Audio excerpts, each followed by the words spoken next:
Welcome everybody to Mastering Janitorial. My name is Peter Boland and I am going to be your host. Today, we are going to be talking about how I went from $86K in debt to over $6 million a year in revenue. Based on our current sales and our company structure, we will do $10 million next year in revenue. So the reason why I wanted to chat with you guys today about it is so you know that the person that you're listening to can actually give you good, tangible advice, and he knows exactly what he's doing.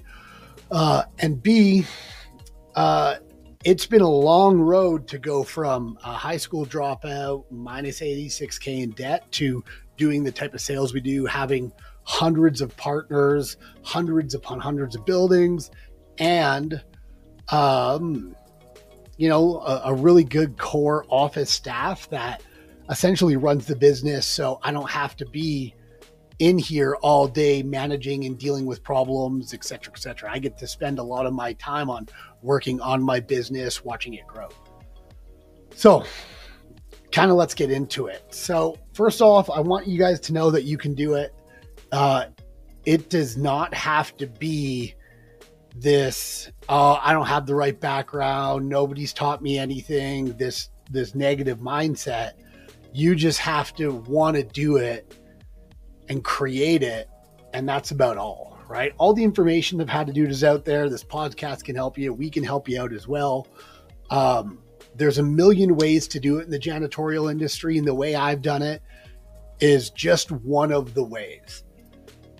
But I've done it a few ways so you can get some really good perspective on, you know what I mean? Do I want to have employees, and how does it look for managing a company if I have all cleaning employees versus something close to franchisees versus something where we're subcontracting it out? We have really done it all. Okay. So let's kind of go back to the beginning here. Beginning is I dropped out at 16. High school. I was working in a call center. I started managing that call center at night. By the time I was 19, I was in Winnipeg, helping run one of the biggest offices for the call center. No, that was by the time I was 18. By the time I was 19, I had my own call center I was running, where I picked everything out from the carpet to the stations, wiring the dialers into my first 150 employees. So I had 150 employees by the time I was 19 years old. Okay. That skill set of cold calling, looking at numbers, being able to read numbers like a story, manage employees, is really what gave me the foundation to run this business. At the time, I had no clue that the skill sets you learn in one business were transferable to another business. I had a guy that I was wanted to run a business with, and he's like, oh yeah, we're just going to grow the business this way. And I was like, what do you mean by cold calling? He said. And I was like, well, show me. And he picked up the phone and made one cold call. And like my whole business was cold calling that I was running, for this other company. And him doing that showed me that it was possible to run any business off learning this one skill set, which I have, which was cold calling. Because all business really is marketing to generate leads. From those leads, you need to sell them. Okay. So ran call centers for a few years. After that, went overseas, ran call centers in India and the Philippines for a while. At this point in time, I had a wife and a daughter. I was 23 years old. And they didn't want to move to the Philippines. Would have been a great life. You would have had, house, like maids, cooks, drivers, everything. Because the skill set I had was so big out there, because everybody wanted to learn BPO at the time and outsourcing. So I ended up moving home, having no money, no job. I remember my mom saying to me that I will never make the type of money that I made when running a call center, which is about like $100,000 a year. I've been making that since I was about 18 at least. And I was looking through franchise magazines. I had to move my whole family back to my parents' house into their basement. And I was looking at franchise magazines. I didn't have any money, but I wanted to look at businesses that could be easily duplicatable. And I wanted something where I didn't have to go out and hustle every single day just to make the money. I wanted something where I maybe ate craft dinner for 6-7 months, and then I would have residual income coming. So I stopped upon janitorial. Everybody laughed because I had no clue how to clean whatsoever. I picked up the phone, cold called. I got an estimate on my first call. That rarely happens. And I went down, did it. The guy actually gave me the job, and then I had to learn how to clean a bar at night 3 days a week. So that was the beginning of stepping into the janitorial industry. At that point in time, I was living in my mom's basement. I was $86K in debt. And I was starting something where I knew nothing. But all I knew is I could pick up a phone and call. So I knew nothing about cleaning. Most people in the industry, what they do is they know a lot about cleaning, and they think cleaning is the skill set you need to run a janitorial business. It's not. It's actually sales and marketing. And then over time, it becomes organizational structuring and leadership. The cleaning is, there is more than enough people to find out cleaning. So at the beginning, I was doing the cleaning because I was trying to figure it out when I should have just figured it out a little bit, learned about it, and then given it to somebody else. So that was a mistake that I made. But I would go to janitorial supply shops in the city and I would talk to them, and then I would sign agreements to only purchase from them. And they would come out and literally teach me how to use a dust mop, how to use the chemicals, how to dilute them correctly, WMIS, safety, all this type of stuff. So anytime that I needed help, I would go to them and they would come and assist me. I literally convinced a guy to come out to a bar and clean the bar with me. Okay, so that is how I started. I started with no money, a young kid, wife, and only a skill set and a dream. And our first year, we did about $250,000 a year in sales. I know people that are in the industry for 5 years doing $40,000, doing the same year every single year, because they think it's about cleaning when it's really about sales, marketing, and then leadership over time. So that is the beginning of it and how it went. So I would continue to go out, go door knocking, find new buildings, put people in. One of the biggest mistakes I made at the beginning was we would hire people that knew a lot about cleaning, but maybe weren't really ethical. And we were trying to hire full-time people. Instead, we should have been hiring part-time people who had really, really good jobs during the day, but they just wanted to make extra money. And so that was really, really hard to figure out. So first, 5 to 7 years of the company, my goal was really, really brutal. I wanted to make enough to the point where I was making as much as I was running call centers. And then after that, I didn't care. So the first 7 years, I think we were only at, 500 to 800, maybe closer to $1 million by then. But I was making, a few hundred a year, and just not really working, not really growing. And then what ended up happening was my kid got sick, like real sick, had to be taken into Winnipeg, lungs tapped for pneumonia. Like my wife had to stay with him. She didn't work for, 4 weeks. And at that point in time, we counted on her working, and it became hard to pay for the mortgage and do all this stuff because I was operating off just enough. Right? I was operating off just enough. I think you just heard our office dog there.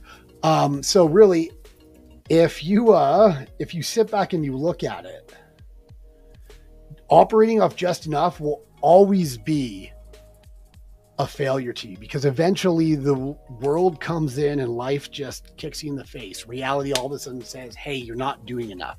And I've been through that a few times in my life where I thought I hit this new level where I was like, oh, I'm here. I don't really need to focus on stuff as much. And then all of a sudden, reality shows up with 5 of his friends who just beats the shit out of me for a while. And then I got to learn the new skill set and I got to learn the new information to get out of that area and elevate the company. Okay, so that was stuck around 800,000-ish. And then after my son got better, I swore I would never put my family in financial harm that way again. So what I started doing was just learning tons of new skill sets. So how to market, how to do leadership, and I found a few mentors. I went all into their information, and then all of a sudden we were like 1.2 million, 1.8, and we started doing these doubling years. Okay. And at this point in time, we were all employees. So we had employees, and then we had managers over top of them, and we had a few administration staff, and we operated in a few cities. Because at the beginning, what I would do is I would drive to another city, knock on doors. I would somebody cold call, prep a market, drive to another city, knock on doors around where I was cold calling, get estimates. I had no money. So what I would do is I would go park in a Walmart at night, leave my car on, sleep in the back seat, get up in the morning, and my wife worked at the YMCA. So I would drive to a YMCA because I had a free membership, and I would shower at the YMCA. And then I would literally do that for 3-4 days, drive home, and I'd have lunches packed for all this too, by the way. I would go to gas stations to warm up my lunches, and then I would drive home, see my kids for a day, and then I would go to another city. And I would just do this for years once we started to wanting to grow.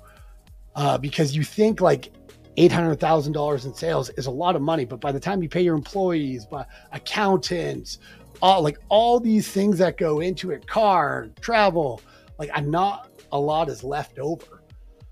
And especially because you don't really know how to allocate money, and you're overpaying on some stuff, and you don't really have enough to give you a good data sense of what you should be paying for things. You tend to overpay, and it becomes really, really brutal. So once that 800 hit, that's when we started traveling, and I was sleeping in my car, and I was doing all this stuff. And that took us about 1.2 to, I think, roughly 3 million when we were doing that. And then all of a sudden we just hit this cap where we cannot get over anymore. And the profitability was so small because we would start a client, let's say January 1st, we would have to buy the supplies, 500, 700, depends on the client. And then they would pay us March 1st. So, or even February 15th-ish. So I would have to buy the supplies, pay for an employee for 2-3 times before it started. I would have to have a manager over top of them in a city, a sales guy in a city, and the profit margins were just not there. The cash flow was killing us. So I was in Brandon at the time, and I was like, okay, what we need to start doing is thinking of something different. And I went to an event, and what I heard kind of just changed the landscape of everything altogether. It was, if you have a specific skill set within an industry, and it's a skill set that everybody needs but doesn't have, you should be spending majority of your time using that skill set and then partnering up with other businesses to do the work. So I came back and I was like, well, what if we just cold called into cities, and then we found subcontractors in other cities, and then we took a percentage of it, of the contract, and they kind of managed it, and then they got paid when we got paid. So it negated our cash flow. So we tried doing it. We would make a cold call into a city. We wouldn't even go down, see the location. We will use Google Maps and maps that they sent us to give them the pricing. And then before they started, we would send a contractor down to just verify that everything was correct. And then it worked. So our next few years was building out this aspect of it, which is what took us from like 3 to 4.5. And it worked fantastic. We were able to move to Calgary, operate in one city, have people in office doing sales. And then we ran into a whole bunch of new challenges because everybody thinks that, and like where we ran into the challenge, I guess, was you think because somebody's a subcontractor and they're their own business and they want to be fantastic, but they're really just another person.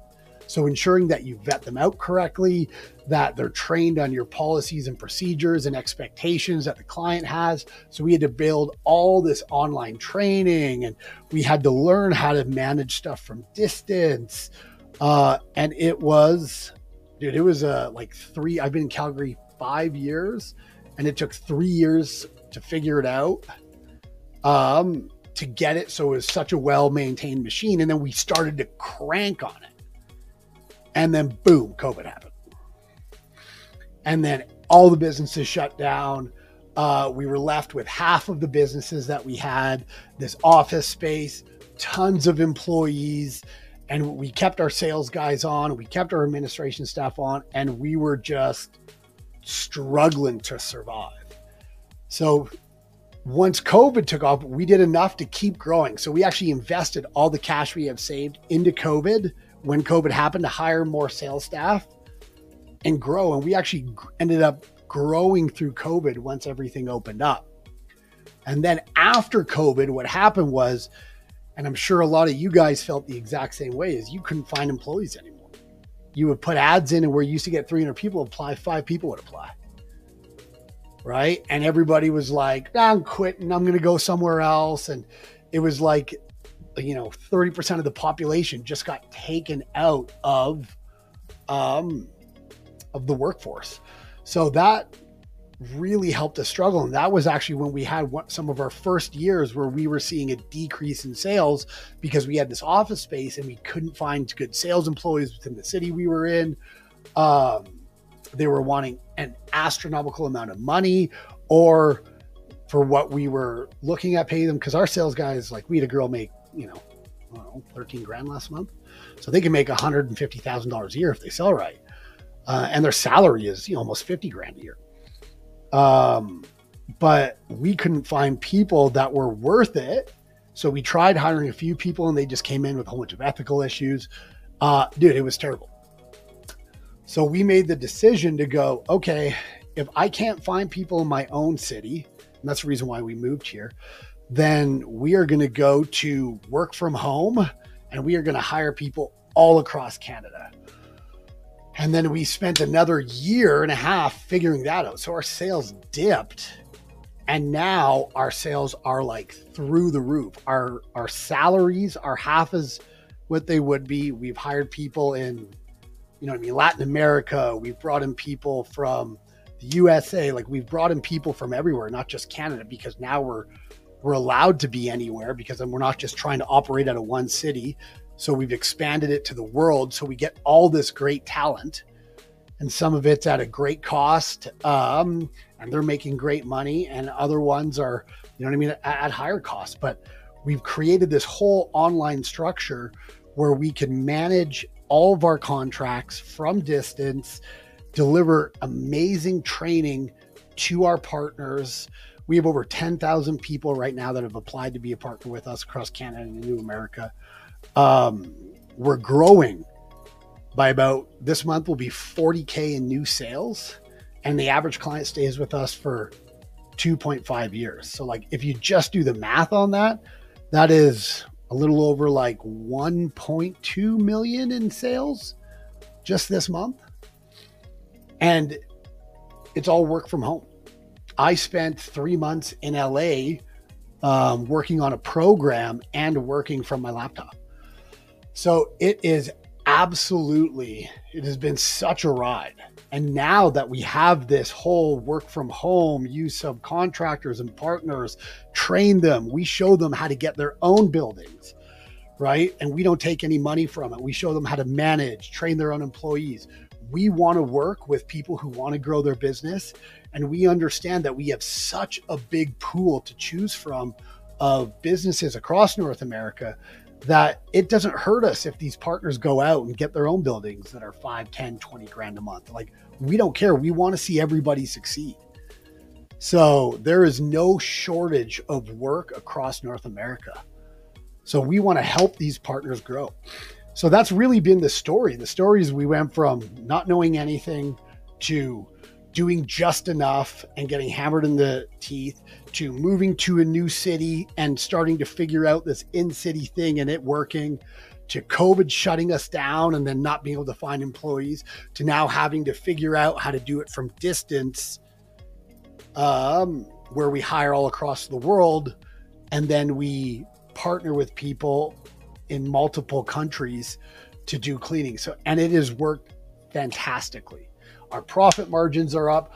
Our overall Employee satisfaction is through the roof. Our partners are extremely happy to be with us. There's no money down to join our program. It's 100% free. You just get work provided you have the right mindset and you qualify for it. And we're going to give you free training. So we've really created a community of people that want to do good for themselves, where we want to do good and everybody wins and everybody in our company makes money. Okay. So that is the story of One Janitorial. Now, I will tell you a few other things. One is we started off as Crazy Clean. I just like the name. We had this cool logo with mop with glasses on it. And then what ended up happening was a few years in is we started losing deals to bigger businesses because they thought we were just a small cleaning company. We couldn't do stripping and waxing and all this other stuff. So we changed it over to Oracle Building Maintenance. So it sounded a lot more prestige. And then we had that for about, I don't know, a few years. And then we got a cease and desist from a company, I'm not going to mention which company, that had a similar name, but it's a multi-billion-dollar company. One of the words matched theirs. And they asked us to stop all of it, or they're going to take us to court. So it was either go to the court for a few $100K, which I mean, we could probably win, or spend $50 on a new logo and, you know what I mean, a few thousand on rebranding. So that's what we ended up doing. So now we're One Janitorial. We've been doing this for 4 years.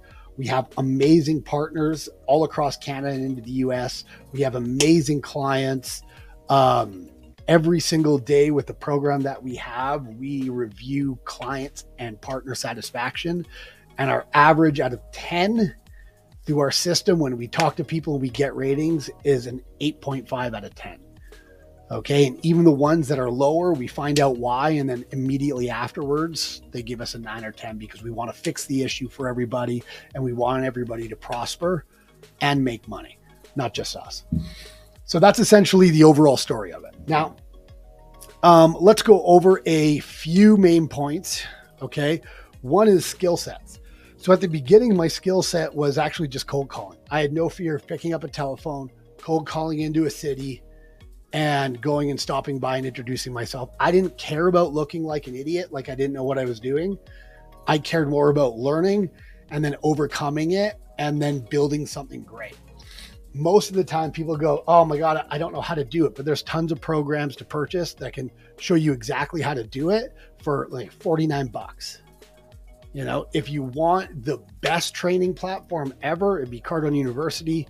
I am a Cardone licensee, so I can actually get you the program if you want it. But that's what I use to take my sales skills to the next level. Because I knew how to cold call. I didn't know how to present, follow up, close, like hit different levels of influencers and decision makers, all that stuff. So it will teach you everything, and we can sit back and help you out with that if you want. After sales skills, I had to learn like people. And this is actually probably where I got hammered on for 3 years, because we would bring in people who had the skill set, but were unethical. So we did the same thing with partners, inside staff that we have. They weren't bad people, but they just weren't the fit that we were trying to do. We were trying to push to 40 million. They were happy making 50K. So we're trying to take somebody who's happy making 50K to making 150 and showing them how to do it, but they don't really have the drive to do it. So we had to learn how to hire the right people, the right partners. What is a good partner versus a bad partner? Because like sometimes they're really close. Now we have a 98% retention rate on partners. They'll stay for over a year. Okay. And then you have to learn process, right? How does everything work? How does the CRM work, right? How do you make automation easier for you guys, so you don't have to do everything, and maybe some of your CRM does it for you and then takes care of some of your processes? And what happens when somebody signs a contract? How do you do the onboarding?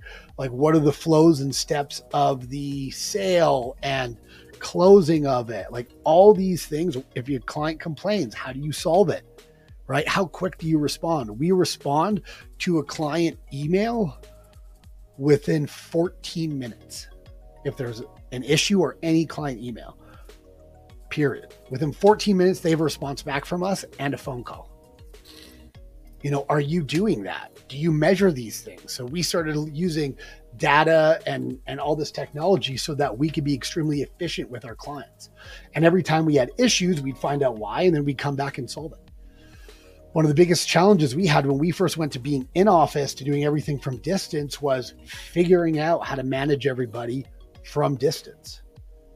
It was really difficult. And it was a year where we dipped in sales and we didn't grow as much, is because it was really hard when you can't just walk into your office and hear what people are saying and be like, that's a problem, right? And it's a different way to create a culture. So we had to learn all that. Now our sales are just through the roof once we learned it. But overall, deciding to start a company when everybody told me I was crazy and I was in debt and I had a wife and kids was the best decision that I've ever made. And it has absolutely changed my life. I have been coaching and working with people for 4 years now. And I always feel bad for the people that I talk to, whether I'm coaching them or just trying to help them out, that are like, no, I'm really happy where I'm at. And like, I got these 4 or 5 buildings and I go cleaning and I have 1 or 2 staff. And the next year I'll talk to them and they're like, no, it's the same. And then the year after that, they're like, and these aren't coaching, these are just friends I've met online. And a year after that, they're like, oh, something happened. My wife got really sick and she couldn't help me clean anymore. So we lost 2 of our buildings and one of my employees quit. And now, like, financially, I'm in trouble. Like, what do I do? And it's so hard to hear that, because once it gets that bad, it is very difficult. It is just going to be 10 times worse to dig out. But if it's going okay and you invest the money you have and maybe live a little poorer and do more work when it's going okay, you're going to be prepared for when things like that happen. Okay, so you're never going to feel crushed. Like, I'm lucky now to, if my kids go to private schools, they're not in the main school system. We go on trips as a family. Like, we're never restrained. If something happens, if somebody gets really sick, I'm able to take care of them within my family, which I've done before. You need an abundance of money and an abundance of just skill sets and growth in order to just live a happy life. If not, reality will come in and crush you. Okay, that's all I wanted to talk about for today. I hope this video helps you guys out. As always, if you want to be a partner with us, email contracts@onejan.com, and we would love to sit back and help you out. Even if you're in the US, we're not in that city, please make sure you email us. Or if you're anywhere in the world, okay, and you want to partner with us, email us, because if we hit that area, we always contact our email base first before anyone else. So send us an email. If you want to have a meeting with me, totally free, let me know. I'll sit back, have a meeting with you, help you out any way I can. I usually spend, honestly, about 15 hours of my week helping people who are our partners, or just people who have more information, want more information, and have a few questions on how they can fix their company. And I do it for free. I want to see everybody succeed. So I look forward to working with you if you want to, and I hope you guys have a great day. See you on tomorrow's episode.